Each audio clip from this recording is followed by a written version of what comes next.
A fork clattered against fine china. The sound cut through the room like a blade. My sister's words hung in the air, sharp as broken glass. "You're just a parasite with a degree." The dining room went silent except for rain tapping against the windows. I'm Madam Brewer, 44, and until 3 months ago, I was just another corporate attorney, grinding through intellectual property cases. Now, I'm a partner at Clyde and Jennings. Not that anyone here seemed to know that, or care. I sat at the far end of the oak table, watching my family digest Erin's latest performance. She'd always been the star of these gatherings, polished, loud, magnetic in that way that makes everyone else fade into wallpaper. Dad chuckled first, then Mom, then the ripples spread. My Toyota Camry sat alone in the circular driveway, looking like a lost dog among the BMWs and Audis. Everyone else had arrived, with spouses, kids, something to prove they belonged. I came with a bottle of wine that nobody opened. Still lives alone. Erin continued, warming to her audience. Her fiancé Daniel smiled politely beside her, the way you do when someone tells an inside joke you don't quite get. Drives a Toyota, but hey, at least you finished school. More laughter, louder this time. I watched who laughed hardest, who looked away, who checked their phones. These details matter when you spend your days reading contracts for subtext. The betrayal wasn't new. I'd been the family footnote for years, the brother who never quite measured up, never quite fit the narrative they'd built around success. Tonight just felt different. Sharper. Maybe because I finally had something worth defending. I raised my wine glass. The crystal caught the chandelier light. To her future, I said. The room missed the edge in my voice. They always did. But Daniel's smile faltered for just a second. He tilted his head, studying me like I'd spoken in a language he almost recognized. Wait, Daniel said, his voice careful. You're the partner at Clyde and Jennings. The silence that followed wasn't the polite pause of dinner conversation. It was the silence of a record skipping, of a story suddenly derailed. Erin's face went white. She reached for her shrimp cocktail and missed, knocking her fork against her plate again. That same sharp sound. She tried to laugh it off, but something had already broken. Not just her composure, the entire narrative she'd spent years building. The story where I was the failure and she was the success. Where I needed managing and she needed celebrating. I watched her choke on her shrimp, coughing into her linen napkin while Mom asked if she was all right. The room buzzed with confusion, whispered questions, the sound of a family suddenly realizing they'd been reading from the wrong script. Daniel kept staring at me, not with pity anymore, with curiosity. How long had she been lying to him? What else had she said about me that wasn't true? I didn't need to ask these questions out loud. The doubt was already spreading across his face like ink in water. The rain kept falling outside. Inside, something else was just beginning. They missed the subclause, that was enough. I stood alone on the porch after dinner. The house behind me glowed with false warmth through rain-streaked windows. Inside, I could see Erin talking to Daniel, her hands moving in quick gestures, already reconstructing her version of events, already spinning tonight's damage into something manageable. The rain had turned heavier. Each drop felt like a small, cold truth hitting my face. 20 minutes later, Daniel found me by my car. He looked uncomfortable, like a man who discovered his girlfriend's ex wasn't quite the loser she'd described. Erin always said you were between jobs, he said quietly. Between jobs. Not partner at a respected firm. Not successful. Just floating. I nodded. She did, didn't she? The pieces started falling into place during my drive home.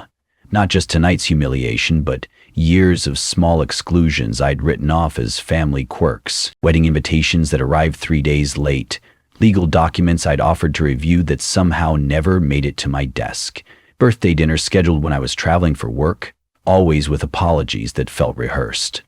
How long had this been happening? At home, I pulled up old emails on my laptop, Rain drummed against my apartment windows as I scrolled through years of family correspondence. There it was, Dad's email from last spring.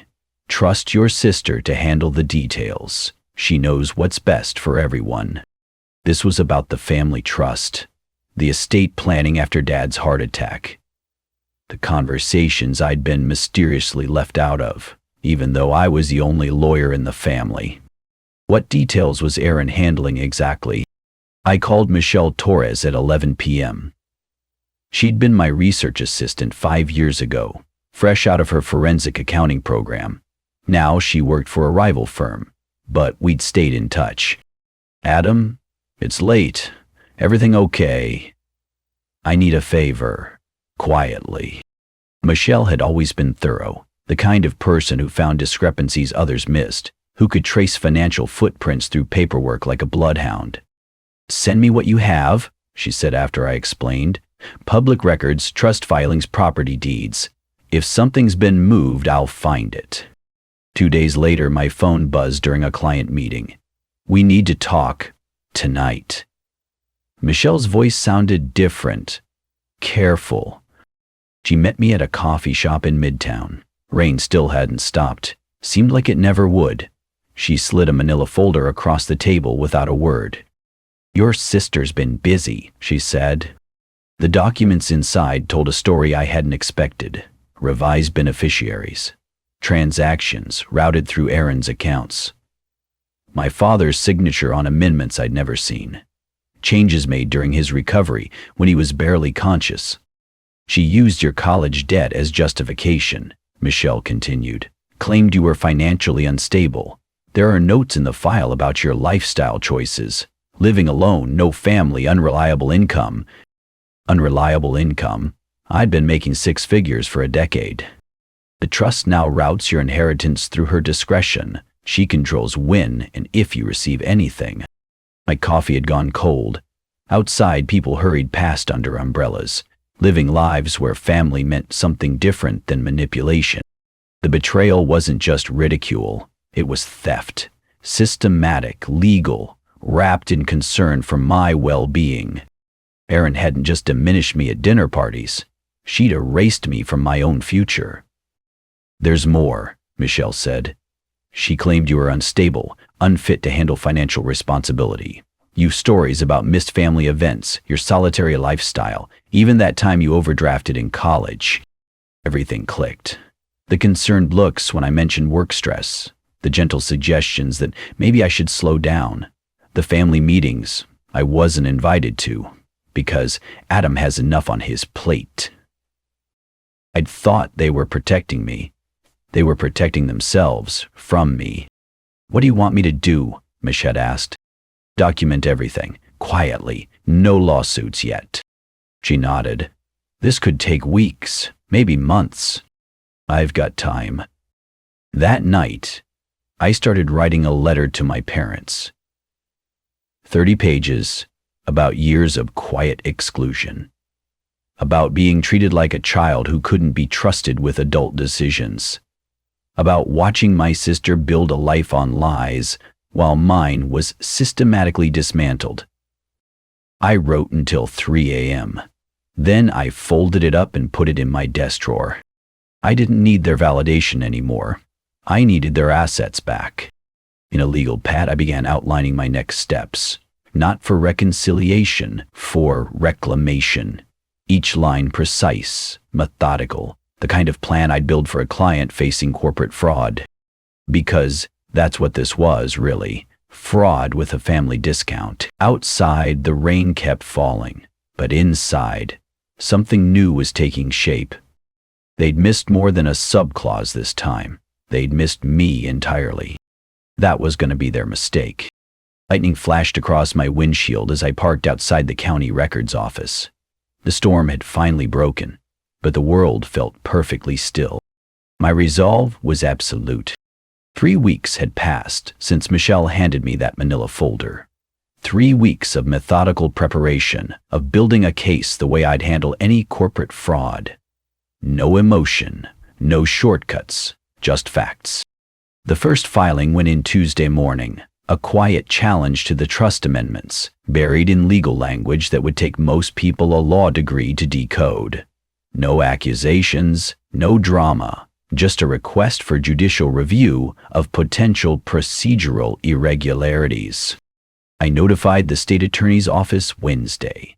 Again, nothing inflammatory, just a concerned family member raising questions about asset transfers that might not have followed proper protocols. By Friday, Michelle's firm had flagged the trust for an independent audit. Not under my name, of course, just routine compliance review, the kind that happens when financial patterns don't quite add up. The beauty of the legal system? It doesn't care about family dynamics. It only cares about documentation. Erin had no idea what was coming.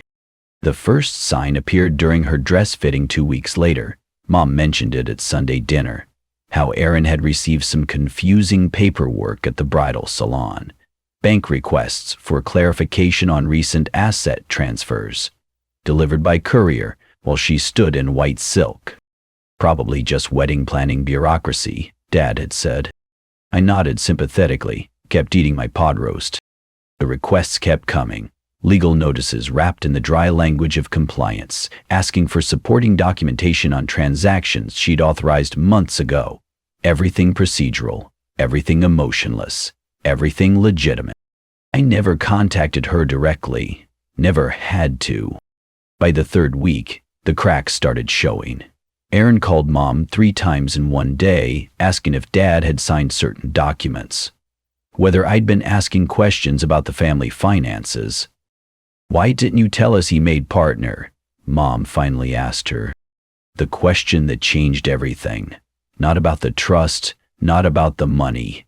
About why Erin had been lying about my career for months while managing my inheritance.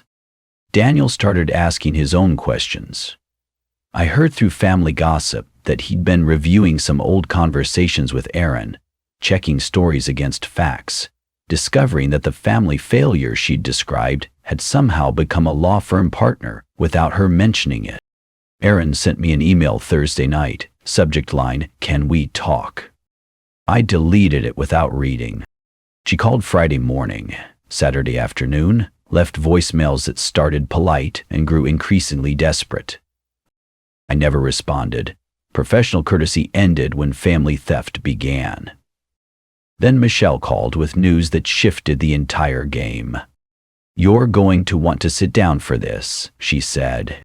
I was already sitting, reviewing case files in my office while rain drummed against the windows. The storm seemed endless this month. Your sister didn't just steal from you. She used trust money to pay off Daniel's debts, credit cards, student loans, even a gambling problem he apparently had last year. The silence stretched between us while I processed this. He doesn't know. No indication he does. The payments came through shell transfers, routed to look like wedding gifts from your parents. Daniel, the investment consultant who worked for Pearson Associates, a firm known for its strict ethics policies regarding conflicts of interest and undisclosed financial relationships. What's his employer's policy on undisclosed financial benefits? I asked. Zero tolerance, especially for someone in his position handling client portfolios. I made one more call that afternoon. Anonymous tip to Pearson Associates Compliance Department, with detailed documentation of unexplained asset movements tied to their employee's fiancé. No threats, no accusations, just facts. The legal traps were tightening around Erin, but now Daniel was caught in the web too. She'd used stolen money to save his career, and in doing so, she'd destroyed it. By Monday, Pearson Associates had opened an internal investigation. By Wednesday, Daniel was on administrative leave pending review. This wasn't about vengeance anymore. I wasn't trying to hurt them. I was trying to restore what had been taken. My autonomy, my name, my future. The simple right to exist in my own family without being diminished or erased. But restoration requires truth. And truth, once it starts flowing, doesn't stop at comfortable boundaries. Erin found herself boxed in from every direction. Legal challenges she couldn't challenge without admitting wrongdoing. Financial audits she couldn't contest without revealing the extent of her manipulation. A fiancé whose career was suddenly in jeopardy because of money she'd stolen to help him. The rain kept falling, the walls kept closing in. She'd built her life on managing the narrative, controlling the story, but stories, like contracts, are only as strong as the facts that support them, and the facts were no longer on her side.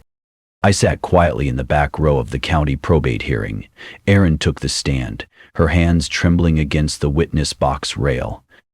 The room was packed, not just family, reporters, community figures, the kind of people who'd always treated the Brewer name with respect. Now, they were here to watch it crumble. Judge Morrison's voice cut through the murmur. Ms. Brewer, did you or did you not authorize asset transfers totaling $340,000 0 cents from the family trust without proper beneficiary notification? The evidence was read aloud line by line, clinical language, but the cost was devastatingly personal. Every forged initial, every backdated signature, every lie Erin had told about my instability to justify cutting me out. Her carefully constructed narrative dissolved in real time. The court finds that these amendments were made under false pretenses, Judge Morrison continued. Mr. Adam Brewer's rightful share must be restored immediately, and Miss Erin Brewer is hereby removed as trustee, effective today. The gavel fell with finality. In the gallery, I watched Daniel receive a manila folder from a man in a Pearson Associates polo shirt. His face went white as he read the contents. Unexplained asset movement tied to your fiancé, the man said quietly. You're terminated, effective immediately. Daniel's career, gone, just like that. Erin's overconfidence, her social power, her entire persona, collapsed under the weight of public truth. The woman who'd commanded every room, who'd made me feel invisible at my own family's table, now sat shaking while a judge dismantled her life piece by piece. The irony wasn't lost on me. She'd always been the star, and now she was getting the biggest audience of her life. After the hearing, reporters clustered around the courthouse steps. Mom and Dad hurried past them, but someone had already gotten the story. The headline ran in the Westchester Chronicle 2 days later. Prominent family's trust in turmoil, daughter removed as trustee. Below it, a photo of Erin leaving the courthouse, her face hidden behind oversized sunglasses. The same woman who called me a parasite was now the cautionary tale everyone whispered about at the country club. Community opinion shifted overnight. Suddenly people remembered seeing me at the courthouse, sitting quietly in my suit, dignified in a way that reframed the entire story. Not the family failure Erin had painted me as, but the wronged brother who'd fought back through proper channels. I hadn't said a word to the press. Didn't need to. The truth stood without commentary. Dad called that weekend. His voice sounded older, smaller than I remembered.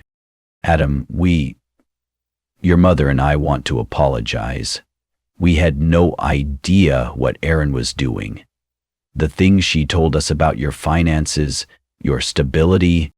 I know what she told you, I said. We should have asked, should have included you.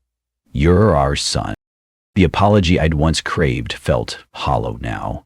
Too late and too little, offered only after public humiliation forced their hand. I appreciate that, I said, but I don't need it anymore. He was quiet for a long moment. What do you need? Nothing. I'm fine. And I was. The validation I'd thought I wanted from them, I'd found it in the judge's ruling, in the newspaper coverage, in the simple fact that the truth had finally surfaced. 2 weeks later, Mom called with updates I hadn't asked for. Erin's wedding was postponed indefinitely. Daniel had moved out of their shared apartment. She was seeing a therapist, taking time to figure things out. The woman who'd once dominated every family gathering was now an afterthought, mentioned in careful, pitying tones. I felt no satisfaction in her downfall, no triumph, just a quiet sense of balance restored. At Thanksgiving, the first family dinner since the courthouse, I arrived to find Erin sitting at the far end of the table, the same seat they'd given me for years. She looked smaller somehow, diminished in a way that had nothing to do with physical presence. She didn't meet my eyes, barely spoke except when directly addressed. The family dynamic had shifted completely. Conversations that once flowed around her now bypassed her entirely. She'd become what she'd always made me feel like, peripheral, tolerated rather than celebrated. I took my place at the table, a different seat this time, closer to the center. No one commented on the change, but everyone noticed. After dinner, I drove home in my Toyota. Same car, same apartment, same quiet life. But something fundamental had changed. I no longer needed to prove I belonged. I no longer needed their approval to exist in my own story. The truth had done the work for me. And that was enough. I stood alone at the edge of Riverside Park, early morning fog curling around my feet like smoke from a dying fire. In my hand, the keys to my Toyota, and a single, heavy envelope I'd been carrying for months. The park was empty except for a jogger disappearing into the mist.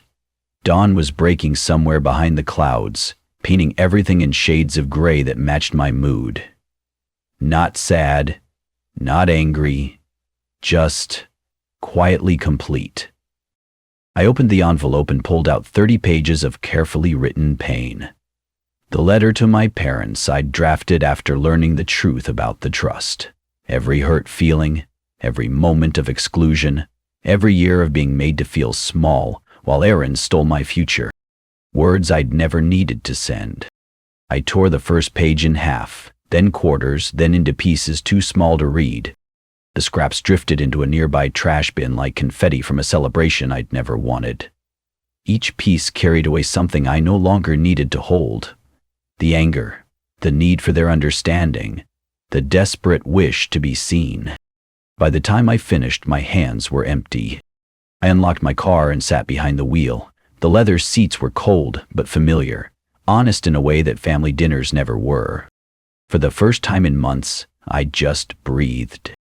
No legal strategies to plan, no evidence to gather, no next move to calculate. The game was over. And I'd won something better than revenge. I'd won my freedom from needing their approval. The engine turned over with its usual reliable hum.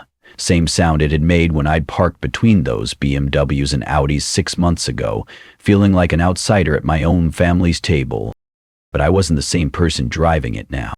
The road stretched ahead, empty and quiet. No traffic, no rush, no destination except home. My apartment waited. The same modest space Erin had mocked. The same solitary life she'd used as evidence of my failure. Funny how perspective changes everything. I wasn't alone because I was broken. I was alone because I'd learned to be selective about who earned a place in my story. The fog began to lift as I drove, revealing a world that looked exactly the same but felt entirely different. The trees, the buildings, the familiar streets, all unchanged, but somehow mine in a way they'd never been before. I pulled into my parking space and sat for a moment, hands still on the wheel.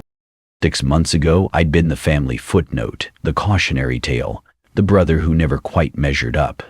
Now, Erin held that title, and I felt nothing about the reversal except a quiet sense of balance restored. The truth had done its work. Justice had been served. The stolen money was returned, the trust was corrected, and my name was clear. What more was there to want? I climbed out, locked the car, and walked toward my building. The morning air was crisp and clean, full of possibilities I hadn't noticed before. A new path, finally my own. And that was enough.